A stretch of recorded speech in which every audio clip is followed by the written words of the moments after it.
যেমনটা দেখছেন ধীরে ধীরে গরম বেড়েই চলেছে। আর গরমের দিনে আপনিও তেল কম খেতে চাইলে আজকের রেসিপি আপনারই জন্য। খুব ছোট্ট আর সিম্পল এবং সহজ রেসিপি আছে। আর এটা বানানোর জন্য বাইরে থেকে কিছুই আনতে হবে না, ঘরের উপকরণ দিয়েই তৈরি হয়ে যাবে। বন্ধুরা, আমি ঝুমা, আমার চ্যানেলে তোমাদের সকলকে স্বাগত। তো চলো বন্ধুরা, রেসিপি শুরু করি। রেসিপি ভালো লাগলে অবশ্যই বন্ধুদের মধ্যে শেয়ার করে দেবে। তো আমার প্রিয় বন্ধুরা, সবার প্রথমে আমাদের লাগবে চিড়ে। এখানে আমি 1 বাটি চিড়ে নিয়েছি। এবার এই চিড়েগুলোকে এই মিক্সিং বোলের মধ্যে ঢেলে নেব। এখন এর মধ্যে দিয়ে দেব 2 বাটি জল। এবার চিড়েগুলোকে খুব ভালো করে হাত দিয়ে কষলে কষলে এইভাবে ধুয়ে নিতে হবে।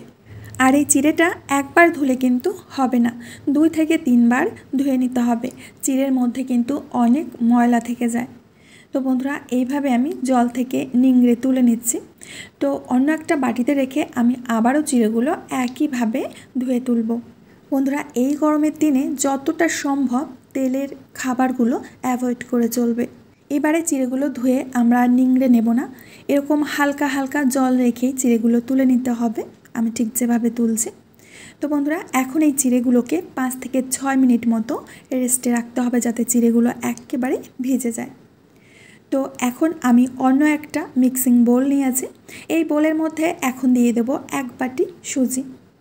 এখন এই সুজির মধ্যে দিয়ে দেব 1.25 বাটি দই। দইটা কিন্তু অবশ্যই লাগবে। তো এখন দইয়ের সাথে খুব ভালো করে সুজিটাকে মিশিয়ে নিতে হবে। যদি প্রয়োজন হয় এখানে আরও একটু দই দিয়ে দেবে, আর যদি না থাকে তাহলে সামান্য একটু জল দিয়ে দেবে। এখানে আমি অল্প একটু জল দিয়ে দিচ্ছি। জলটা দিয়ে খুব ভালো করে এইভাবে মিশিয়ে নিতে হবে। তো বন্ধুরা, এই সুজিটাকে এখন রেস্টে রেখে দিতে হবে 10 মিনিট। তো এদিকে আমাদের চিড়েগুলো কিন্তু একেবারে ভিজে গেছে আর ফুলে গেছে, দেখতেই পাচ্ছ। এখন এই চিড়েগুলোকে আমাদের মিক্সিং জারের মধ্যে মিক্স করে নিতে হবে, মানে বেটে নিতে হবে। এর জন্য আমি একটা মিক্সিং জার নিয়েছি। এই জারের মধ্যে আমি অল্প অল্প করে চিড়ে দিয়ে দেবো। আর এটা একবারে বাটা যাবে না, আমি এটা দুবারেই বেটে নেব। চিড়েটা বাটার জন্য এখানে সামান্য একটু জল দিতে হবে, বেশি জল দেবে না। তো বন্ধুরা, এদিকে আমাদের কিন্তু সুজিগুলো ফুলে গেছে। সুজিগুলো কিন্তু ভিজে একেবারে সফট হয়ে গেছে। এখন আমাদের এই চিড়ের পেস্টটা এর মধ্যে দিয়ে দিতে হবে। আর চিড়ের পেস্ট কতটা ঘন রয়েছে তোমরা নিশ্চয়ই বুঝতে পারছো। আর এরকম করে কিন্তু চিড়েটাকে বেটে নিতে হবে, খুব বেশি জল দিয়ে পাতলা করতে যাবে না। তো একবারে হয়নি, আমি 2 বারে কিন্তু চিড়েগুলো বেটে নিয়েছি। রেসিপিটা সহজ হলেও সহজ কাজগুলো একটু ফলো করবে বন্ধুরা।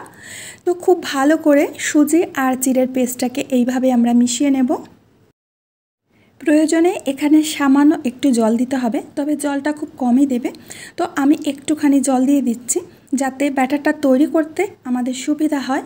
তো খুব ভালো করে এইভাবে মিশিয়ে মিশিয়ে আমি এরকম একটা সফট ব্যাটার তৈরি করে নিয়েছি। আজকে কিন্তু আমাদের নাস্তাটা একেবারে হেলদি করব, এর জন্য খুব বেশি মশলাপাতি এর মধ্যে মেশাবো না। তো আমি দিয়ে দিচ্ছি এখানে গোলমরিচের গুঁড়ো সামান্য, দিয়ে দিচ্ছি স্বাদ বুঝে লবণ। লবণটা তোমরা যেমনটা খাবে তেমনটাই দেবে। তো আমি পরিমাণ মতো লবণ দিয়ে দিলাম। এখন লবণ আর গোলমরিচের গুঁড়োটাকে খুব ভালো করে ব্যাটারের সাথে মিশিয়ে নিতে হবে। এখানে কিন্তু আমি আর কোনো মশলা বা কোনো সবজি অ্যাড করছি না, তোমরা চাইলে মেশাতে পারো। তো খুব ভালো করে মিশিয়ে নিয়েছি। তো এবার একটা স্টিলের থালার মধ্যে আমি সামান্য তেল দিয়ে তেলটাকে ব্রাশ করে নেব। খুব ভালো করে থালার মধ্যে এইভাবে ছড়িয়ে একটু মেখে নিতে হবে। এখন আমাদের করতে হবে কি, আমরা যে ব্যাটারটা তৈরি করেছি এর মধ্যে দিয়ে দেব 1 প্যাকেট ইনো। এখানে 1 প্যাকেটে 1 চামচই ইনো থাকে। ইনোটাকে অ্যাক্টিভ করার জন্য আমরা ইনোর উপরে একটুখানি জল দিচ্ছি। আর জল দিয়ে খুব ভালো করে হালকা হাতে ব্যাটারের সাথে মিশিয়ে নেব। তোমাদের হাতের কাছে যদি ইনো না থাকে তাহলে 1/2 চামচ বেকিং সোডা দিতে পারো। আর সোডার মধ্যে কয়েক ফোঁটা লেবুর রস দিলে এই ইনোর কাজটাই করবে। তো খুব ভালো করে আমি মিশিয়ে নিয়েছি। তো চলো এখন এই থালার মধ্যে আমরা ঢেলে নেব। বন্ধুরা, আজকে হালকা ফুলকা টেস্টি ও হেলথি রেসিপিটা আশা করছি তোমাদের সবার ভালো লাগবে। ভালো লাগলে অবশ্যই প্লিজ আমাকে একটা কমেন্ট করে জানাবে। এখন থালাটাকে এইভাবে একটু ট্যাপ ট্যাপ করে দিতে হবে। আগে থেকে গ্যাস ওভেনে আমি জল গরম হতে দিয়েছি। আর জলটা কিন্তু ফুটছে তোমরা দেখো। আর এর মধ্যে একটা স্ট্যান্ডও বসিয়ে দিয়েছি। এবার এই থালাটাকে খুব সাবধানে স্ট্যান্ডের উপরে বসিয়ে দিলাম। এবার 10 মিনিট ঢাকা দিয়ে আমরা অপেক্ষা করব। তো বন্ধুরা 10 মিনিট পর আমরা ফিরে এসেছি, ঢাকনাটা তুলে নিচ্ছি। এবার একটা কাঠি দিয়ে আমরা চেক করে নেব যে এটা ঠিকভাবে বেক করা হয়েছে কি না। তো কাঠিতে কিছু লেগে নেই, মানে এটা খুব সুন্দরভাবে বেক করা হয়েছে। এই দেখো। এইবার এটাকে খুব ভালো করে ঠান্ডা করে নিতে হবে, গরম অবস্থায় কিন্তু ডিমোল্ড করতে যাবে না। তো বন্ধুরা এটা কিন্তু ঠান্ডা হয়ে গেছে। এখন প্রথমে আমরা পাশ দিয়ে এইভাবে টেনে টেনে পাশটাকে ছাড়িয়ে নেব। তারপরে থালাটাকে এইভাবে হাতের মধ্যে উল্টে দিতে হবে। তো দেখবে যে খুব সহজেই কিন্তু এটা ডিমোল্ড হয়ে যাবে। এই দেখো, দেখতেই পাচ্ছ খুব সুন্দরভাবে ডিমোল্ড হয়ে গেছে, থালার মধ্যে কিছুই লেগে নেই। আর এটা কতটা জালিদার হয়েছে তোমরা নিশ্চয়ই দেখে বুঝতে পারছো। দেখো সাইডগুলো দেখে বুঝতে পারছো যে কতটা জালিদার হয়েছে। তো চলো এখন এটাকে পিস করে নিতে হবে।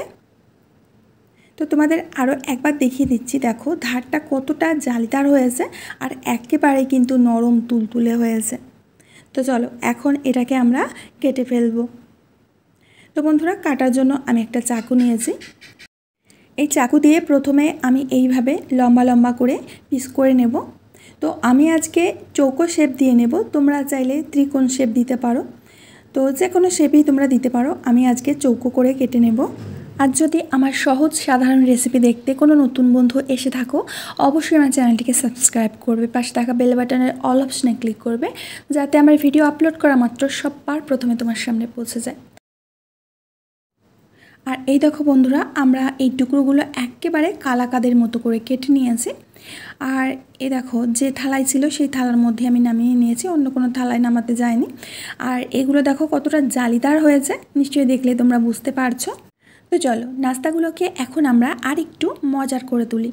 এর জন্য প্যানের মধ্যে আমরা দিয়ে দেব সামান্য একটু তেল। আর এই তেলটাকে প্রথমে গরম করে নেব। প্রথমেই দিয়ে দেব কয়েকটা রসুনের টুকরো, রসুনগুলোকে সরু সরু করে কেটে নিয়েছি। দিয়ে দেব লঙ্কা কুচি, কাঁচা লঙ্কা কুচি, এগুলোকে সরু করে কেটেছি।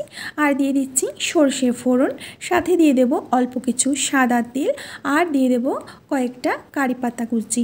ব্যাস, এখন এইগুলোকে একসাথে একটু মিশিয়ে নেড়ে চেড়ে নিতে হবে, তবে সাবধানে যেন পুড়ে না যায়। তো বন্ধুরা এখন একটা একটা করে পিস আমরা এর ওপরে সাজিয়ে দেব। আর দেখতেই পাচ্ছ আমাদের ফোড়নের জিনিসগুলো কিন্তু একটুও পুড়ে যায়নি, আর এরকমই করতে হবে। তো একটা একটা করে আমি সাজিয়ে দিয়েছি। একটা পাশ যখন বুঝবে যে হয়ে গেছে তখন এইভাবে উল্টে দিতে হবে। আর ঠিক এরকমই লাল লাল করতে হবে, এর থেকে বেশি করার প্রয়োজন নেই। আর এর থেকে যাতে কম না হয় সেদিকেও খেয়াল রাখবে। তো আমি সবগুলোকে উল্টে দিয়েছি এইভাবে। তো বন্ধুরা এই পাশটা হয়ে যাওয়ার পর এবার চার পাশটা এইভাবে আমরা উল্টে পাল্টে সেঁকে নেব। তো বন্ধুরা আমরা নাস্তাগুলো এপাশ ওপাশ চারপাশ ছপাশ উল্টে পাল্টে ভেজে নিয়েছি। এখন তুলে নেব একটা প্লেটের মধ্যে। এই যে নামিয়ে নিচ্ছি। সুজি চিড়া আমাদের হেলথের পক্ষে কতটা উপকারী আমরা সবাই জানি, কিন্তু বাচ্চারা এগুলো খেতেই চায় না। তোমরা যদি বাচ্চাদেরকে এইভাবে চালাকি করে দাও, তারা কিন্তু বুঝতেই পারবে না যে কি খেলো। তো এর ওপর থেকে আমরা যে ফোড়ন দিয়েছিলাম সেই ফোড়নের পাতা রসুন দিয়ে দিচ্ছি, যাতে দেখতেও সুন্দর লাগে খেতেও সুন্দর লাগে। তো সাজিয়ে নেওয়া হয়ে গেছে। এখন এখান থেকে একটা পিস আমি তোমাদের ভেঙে দেখাচ্ছি যে ভেতরটাও কতটা জালিদার হয়েছে আর পারফেক্ট হয়েছে। আমি তোমাদের ভেঙে দেখাচ্ছি, দেখো একদম সফট জালিদার, আর খেতে কিন্তু দুর্দান্ত টেস্ট হয়। আমরা এটা টমেটো কেচাপ দিয়ে খেয়েছিলাম, তোমরা চাইলে এমনিতেই খেতে পারবে, এতটাই টেস্টি হয়। তো আমার প্রিয় বন্ধুরা আমি আজ এখানেই বিদায় নেব, আবার দেখা হবে নতুন রেসিপির সাথে।